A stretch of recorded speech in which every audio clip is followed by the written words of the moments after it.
আসসালামু আলাইকুম। Hello guys, আপনারা সবাই কেমন আছেন? আলহামদুলিল্লাহ, আমি আপনাদের দোয়ায় অসংখ্য ধন্যবাদ। সবাইকে জানাচ্ছি সিয়া মাফিয়া ভ্যারাইটিস বিজনেসের পক্ষ থেকে অসংখ্য ধন্যবাদ। আসলে কালকে আমি একটি ফ্রিজ, একটি ফোম, আর একটি হচ্ছে এই খাটটা, এগুলো আসলে সেকেন্ড হ্যান্ড কিনে নিয়ে আসছি। সেকেন্ড হ্যান্ড বলতে এই খাটটা বসে 6 মাস যে ইউজ করতো, আর এই ফ্রিজটা হচ্ছে প্রায় 8 মাস 9 মাস। ফ্রিজের কিস্তি বাকি ছিল তার প্রায় 2000 টাকা। আমি কিন্তু সে আসলে বিপদে বেড়ে ফ্রিজটা বিক্রি করেছে এবং খাটটা।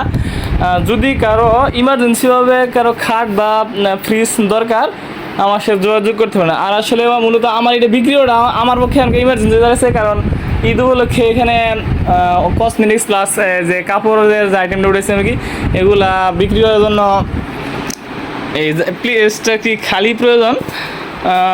আচ্ছা, যাই হোক, যারা আসলে এই ফ্রিজ আর খাটটা নিতে চান, অনেকেই জানেন না, আজকের মধ্যে আমি চেষ্টা করছি বিক্রি করার জন্য। অতি শীঘ্রই আমার সাথে যোগাযোগ করবেন। অনেক কম মূল্যে আর কি এই ফ্রিজটা, খাটটা এবং কি যে ফোমটা বিক্রি দেবে। আজকে এতটুকু বলার ছিল, আসলে লাঞ্চ টাইমে কোনো ভিডিও হয় না, আজকে করলাম ইমার্জেন্সিভাবে মাল বিক্রি করার জন্য। ওকে, সবাই ভালো থাকবেন, সুস্থ থাকবেন, আল্লাহ হাফেজ।